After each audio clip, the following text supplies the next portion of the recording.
Dear દેરાણીના ડેડીને ફસાવાનો plan તો flop થઈ ગયો, પણ આ હર્ષવર્ધનભાઈ વાળો પ્લાન ફ્લોપ નહીં જાય એની અમને પૂરેપૂરી ખાતરી છે.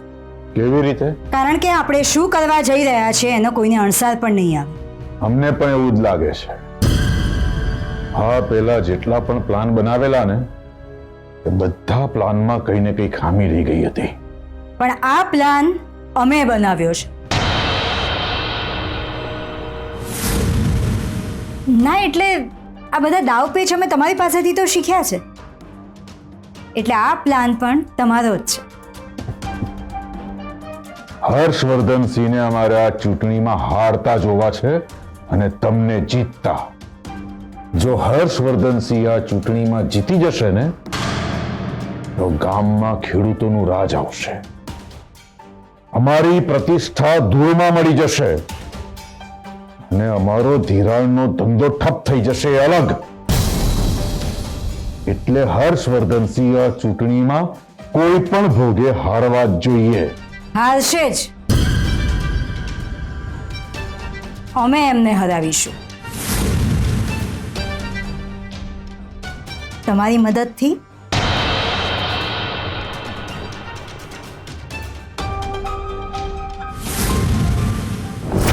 આથી બધા ખેડૂતો પોતાનો માલ હસમુખભાઈના ગોડાઉન પર મૂકશે અને પછી ત્યાંથી બજારમાં જઈને વેચશે. અરે વાહ ફોજદાર, તમે તો જે ધાર્યું એ કરીને બતાવ્યું. અત્યાર સુધી ખેડૂતોને એમના માલની ખરી કિંમત નહોતી મળતી, પણ હવે મળશે. આ જ વસ્તુ મોટાભાઈ પણ કરી જ શકતા હતા ને, પણ એમની દાનત જ નથી. એમને તો ખાલી પોતે પૈસા કમાવા અને વર્ષોથી ખેડૂતો પર અન્યાય કરતા આવ્યા છે. પણ હવે નહીં. હવે આપણા ગામના ખેડૂતોને એક નવી દિશા મળશે, એ આત્મનિર્ભર બનશે. અને મને પૂરી ખાતરી છે કે તમે ચોક્કસ સફળ થશો. અને આજ પછી બાલુભાઈની જેમ આત્મહત્યા કરવાનું કોઈ ખેડૂતે વિચારવું પણ નહીં પડે. અને સૌથી મહત્વની વાત, તમે તમારી ડ્યુટી નિભાવી રહ્યા છો એ જોઈને મને બહુ જ ખુશી થઈ રહી છે. એની બધી ક્રેડિટ તને જાય છે. Thank you. ઓહો ફોજદાર, શું તમે પણ? હા સાચે જ. મને અત્યારે એવું રિયલાઇઝ થાય છે કે મેં કેટલો બધો સમય બરબાદ કરી નાખ્યો. આ સમયમાં હું કેટલું બધું કરી શક્યો. કઈ વાંધો નહીં. બેબી માસી કહે છે ને કે જે થાય સારા માટે જ થાય, એવું વિચારીને ભૂલી જાઓ. પણ ફોજદાર, મારા મનમાં એક પ્રશ્ન થઈ રહ્યો છે. શું? સાપ્તાહિક બજારમાં ખેડૂતો પોતાનો માલ ડાયરેક્ટ વેચશે. શું આ વાત દિગ્વિજયભાઈ સુધી નહીં પહોંચી હોય? પહોંચી હશે, 100% પહોંચી. તો પછી અત્યાર સુધી શાંત કેમ છે? આઈ મીન, આવું કંઈ પણ થાય તો એ તરત જ તમારી સાથે ઝઘડો કરવા આવી જાય છે, અથવા તો બાને ફરિયાદ કરે છે. પણ આ વખતે એવું કંઈ ના થયું. હું પણ એ જ વિચારી રહ્યો છું. એ શાંત છે એ વાતની જ મને બીક લાગી રહી છે. હર્ષવર્ધનસિંહ, આ વખત અમે શાંત છીએ કારણ કે તમને સમજાવવાનો કોઈ અર્થ નથી. તમે તમારા સિદ્ધાંતોનું પૂછડું નહીં છોડો, એટલે આ વખત અમે કંઈ બોલીશું નહીં, પણ કરીને બતાવશું. સાચી વાત છે.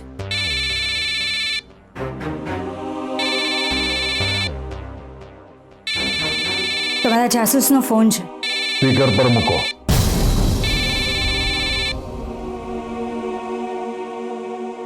બોલ. તમારા પ્લાન પ્રમાણે આજે સાંજે ઘણો બધો માલ હસમુખભાઈના ગોડાઉનમાં જશે.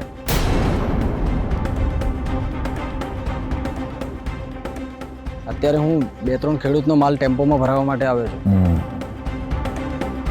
સરસ. આગ લાગે ત્યારે કૂવો ખોદવા જવું પડે એવી પરિસ્થિતિ ઊભી કરવાની છે. સમજી ગયો ને? હા અતુલ. હા.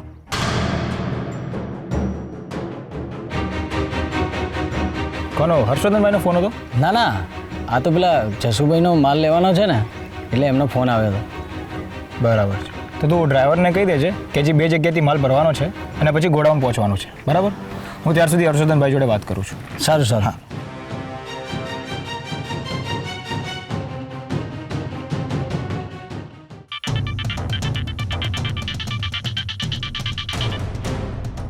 હા નીતિન બોલ. મેં હસમુખભાઈનું ગોડાઉન ચેક કરી લીધું છે. આમ તો બધું સેફ જ છે. બધાનો સામાન પહોંચી ગયો ગોડાઉન પર? ના, અમુકનો પહોંચી ગયો છે અને અમુકનો હજી હવે પહોંચશે. અને આમ તો સાંજ સુધીમાં લગભગ પહોંચી જશે બધાનો માલ. ગ્રેટ. હર્ષવર્ધનભાઈ, હું શું કહું છું, હજી એકવાર વિચાર કરી લો. કોણ જાણે કેમ પણ મને કંઈક ખટકી રહ્યું છે.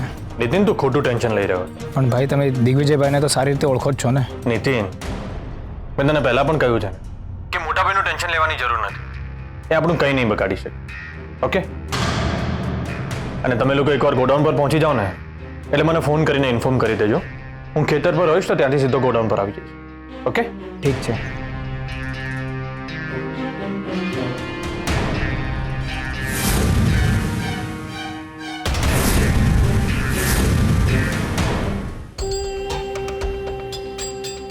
વેદિકા, બધો પ્લાન બરાબર સેટ થઈ ગયો છે.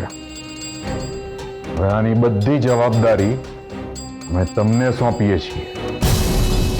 જરા ધ્યાન રાખજો, બધું એકદમ વ્યવસ્થિત પાર પડવું જોઈએ. પડશે જ. હવે અમે નેતા બની ગયા છે. અમને પોલિટિક્સ ફાવી ગયું છે, એટલે તમે બિલકુલ ટેન્શન ના લેશો. નેતા બની ગયાનો ભારોભાર આત્મવિશ્વાસ તમારામાં છલકી રહ્યો છે. આ અમને ગમ્યું. હાશ, પહેલી વખત કંઈક સારું બોલ્યા. હાલો. ગુરુજી, આશીર્વાદ. એક મિનિટ. હવે શું છે પાછું? તમે જઈ રહ્યા છો એ ઘરવાળા સામે હાઇલાઇટ તો કરવું પડશે ને.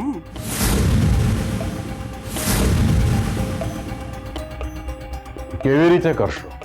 વિચારવા દો.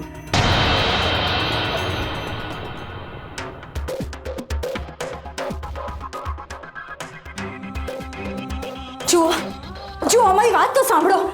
પણ શું સાંભળીએ? મોટા ભાઈ, આ બેગ જુઓ ને હર્ષવર્ધનભાઈ, દર વખતે એકલા જ બહાર જાય છે. એમને કોને કે આ વખતે અમને પણ સાથે લઈ જાય. અમે અમારા કામથી બહાર જઈ રહ્યા છીએ વેદિકા. તમને સાથે લઈ જઈને શું કરશો? અને આમ પણ અહીંયા તમારે ચૂંટણી પ્રચારના કામ છે ને. પણ તમારા ગાઈડન્સ વગર અમે કેવી રીતે કરીશું? અને આમ પણ તમારા સિવાય આ ઘરમાં અમારું બીજું છે કોણ? તો એકલા રહેવાની આદત પાડો. ને અમે લાંબુ નથી રોકાવાના, તરત પાછા આવી જઈશું. ક્યાં બહારગામ જાઓ છો મોટા ભાઈ? હા, કઈ પ્રોબ્લેમ છે? ના, મેં તો એમ જ પૂછ્યું ખાલી. હા, રાજકોટમાં એક નવી ફેક્ટરી શરૂ કરવાનો વિચાર છે, એટલે જમીન જોવા જઈ રહ્યા છીએ. હજી કઈ પૂછપરછ કરવી છે? કોઈ માહિતી જોઈએ છે? પીઆઈ સાથે જ છે. કેટલા વાગે નીકળ્યા છીએ, કેટલા વાગે પહોંચીશું, જે કંઈ નોંધવાનું એ બધું નોંધી લો. હા ભાઈ, પ્લીઝ. હવે તમારી પૂછપરછ પૂરી થઈ હોય તો અમે જઈએ, કે પછી હજી ઉલટ તપાસ કરવી છે? કેમ? તમે એવું કંઈ કર્યું છે કે ઉલટ તપાસ કરવી પડે? કે પછી એવું કંઈ કરવાના છો?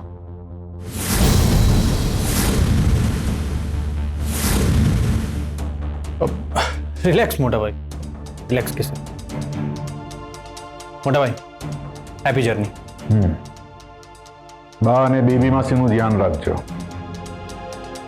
વેદિકા જરા વધારે જ ઇમોશનલ થઈ ગયા છે,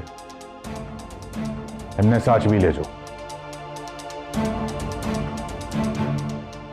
માણસે પોતાના કર્મો કરતા જ રહેવું જોઈએ, તો જ ઈચ્છિત ફળની પ્રાપ્તિ થાય છે, એવું અમારા ગુરુજીએ કહ્યું છે.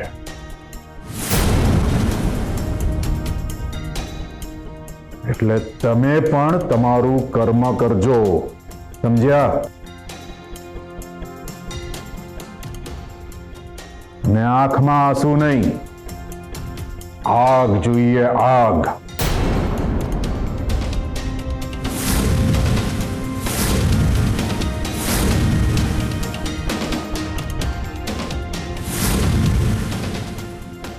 ચૂંટણીમાં જીતવા માટેની આગની વાત કરીએ છીએ અમે, સમજ્યા? અમે જઈએ.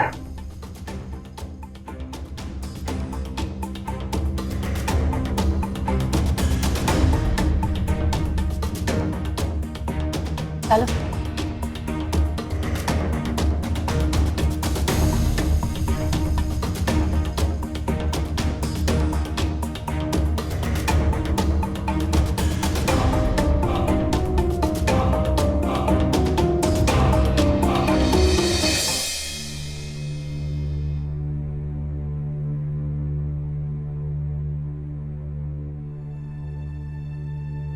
પહોંચદાર મને કઈ ગડબડ લાગી રહી છે. દિગ્વિજયભાઈ ક્યારે ને આજે જ કેમ અચાનક બહાર કામ ગયા? કેસર એમને કહ્યું ને કે જમીન જોવા જઈ રહ્યા છે.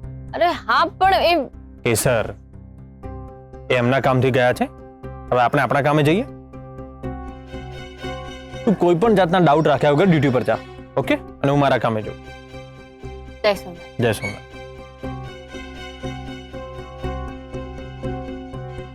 પહોંચદાર જ્યારે કોઈ માણસ પોતાના સ્વભાવ કરતા વિરુદ્ધ વર્તન કરતું હોય ને તો એના ઉપર શંકા જાય, અને દિગ્વિજયભાઈ અત્યારે એ જ કરી રહ્યા છે.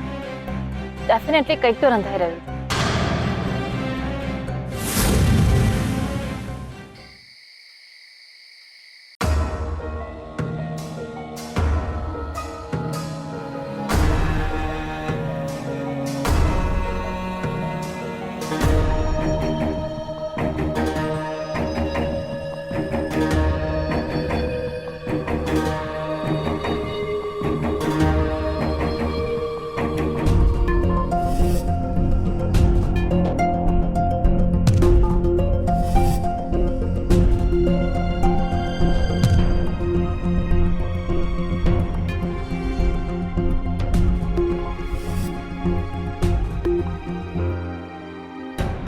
તો બધાનો માલ આવી ગયો ને? હા ભાઈ.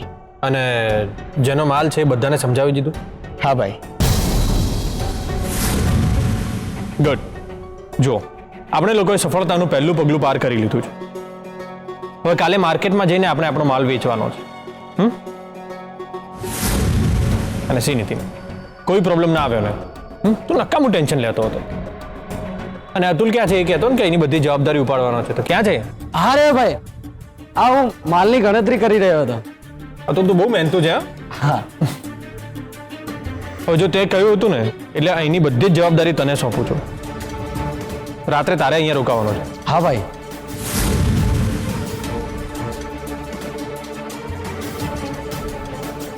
અતુલ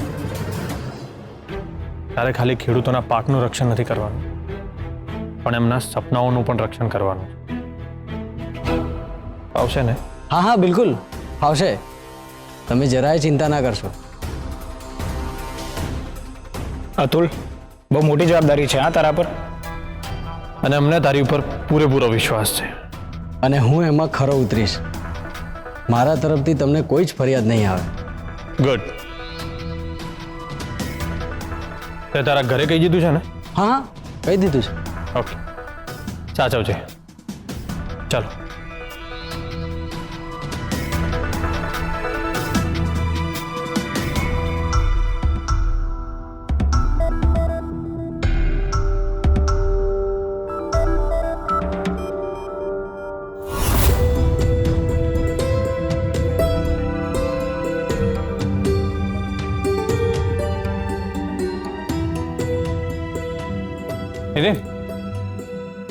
મને એવો વિચાર આવે છે કે રાત્રે અહીંયા અતુલ એકલો રોકાય એના કરતા એને કંપની આપવા માટે કોઈ એક હાજી રોકાય તો? હા. ના ના ભાઈ, એની શું જરૂર છે? આટલો મોટો ગેટ છે જેમાં તમે તાળું માર્યું છે, અને મને તો રાત પાળી કરવાની આદત છે. નીતિનને ખબર છે. હા અતુલ, પણ મને હર્ષવર્ધનભાઈની વાત સાચી લાગે છે. ભાઈ એવું હોય તો હું આની જોડે રોકાઈ જાઉં છું, એક કરતા બે ભલા. ભાઈ તમે હમણાં કહેતા હતા કે તમને લોકોને મારા પર વિશ્વાસ છે, અને આવું કહીને તમે હવે વિશ્વાસને તોડી રહ્યા છો. ના અતુલ, એવું નથી. અતુલ વિશ્વાસની વાત નથી, હું તો પછી બીજું શું કારણ છે? જે પણ હોય મને ચોખ્ખે ચોખ્ખું જણાવી દો. નીતિન કઈ વાત? અતુલ કહે છે કે એને રાતપાળી કરવાની આદત છે તો એ એકલો રોકાશે. વાંધો નહીં. એવું હશે તો આપણામાંથી કોઈક આવીને રાત્રે ચક્કર મારી જશે. સારું. નીકળી? હા.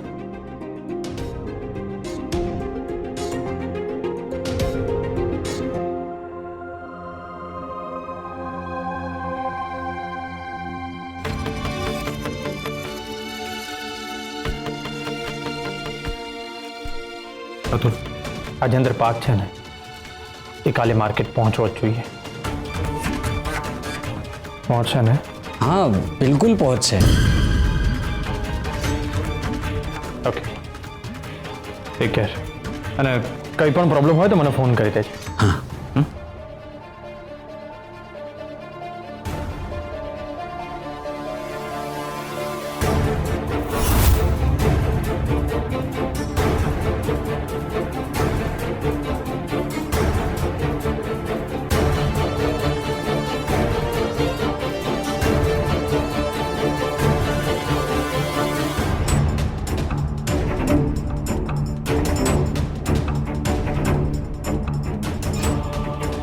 ભોળા હર્ષવર્ધનભાઈ.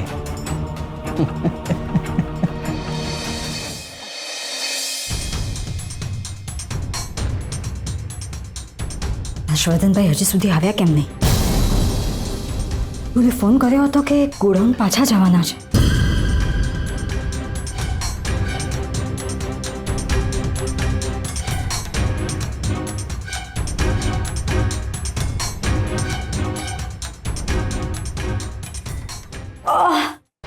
હે ભગવાન, ભાભી ભાભી ભાભી શું થાય છે તમને? મને ચક્કર આવે છે, બેસો, અહીંયા બેસો, માથું પકડાઈ ગયું છે. બેસો. તમે બેસો, હું તમારા માટે પાણી લઈ આવું.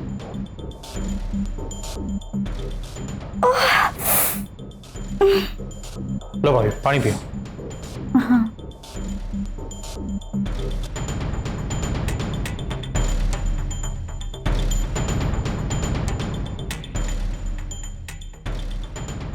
જબરજસ્ત માથું પકડાઈ ગયું છે.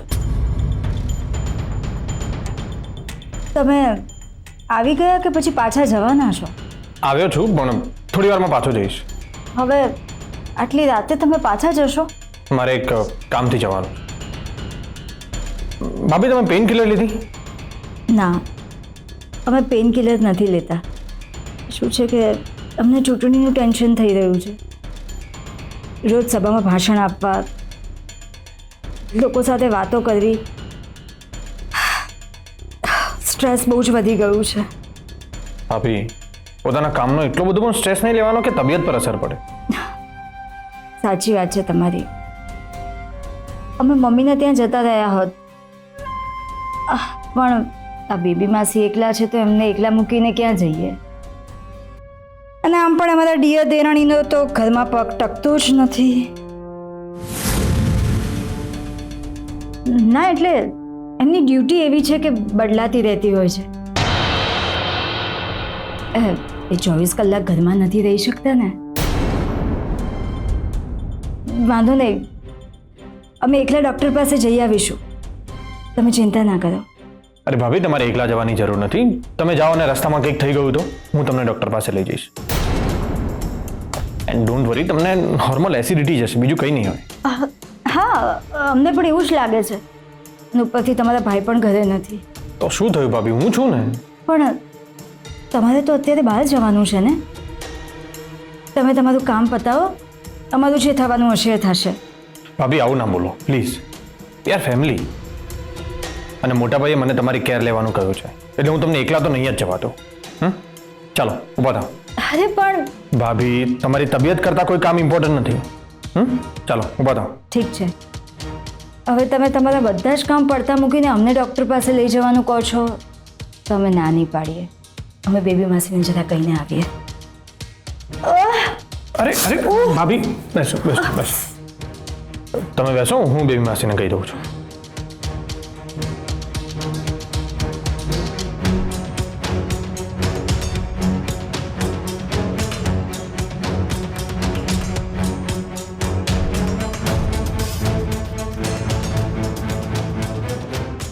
અતુલ, બધું રેડી છે ને?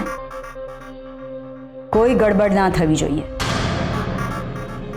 હર્ષવર્ધનભાઈને અમે ત્યાં આવતા રોકી લીધા છે.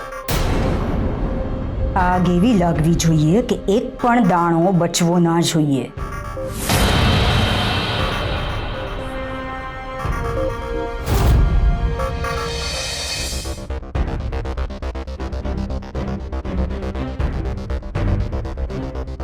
રાજકોટમાં એક નવી ફેક્ટરી શરૂ કરવાનો વિચાર છે, એટલે જમીન જોવા જઈ રહ્યા છીએ. એટલે તમે પણ તમારું કર્મ કરજો, સમજ્યા? અને આંખમાં આંસુ નહીં, આગ જોઈએ, આગ.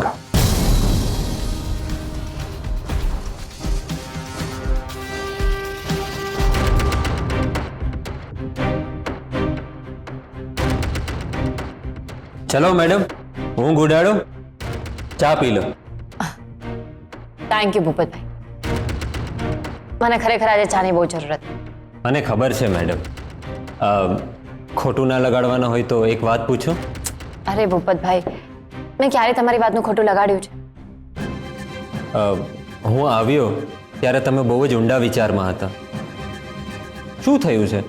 કોઈ નવો પ્રોબ્લેમ? પ્રોબ્લેમ્સ તો લાઈફમાં આવતા જ રહે છે ને, એમાં ક્યાં કંઈ નવું છે? એટલે મને કહેવા જેવું નથી. અરે ના ભૂપતભાઈ, એવું નથી. પણ મને આજ સવારથી જ જાણે કંઈક ખરાબ થવાનું હોય એવા ભણકારા વાગ્યા કરે છે. લાસ્ટ ટાઈમ પણ તમને આવું જ થયું હતું અને તમે સાચા પડ્યા હતા. સાહેબ ઉપર હુમલો થયો તો યાદ છે ને? હા, અને એટલે જ મને વધારે ડર લાગી રહ્યો છે. કારણ કે ભૂપતભાઈ, મારી સિક્સ સેન્સ હંમેશા મને ચેતવણી આપતી હોય છે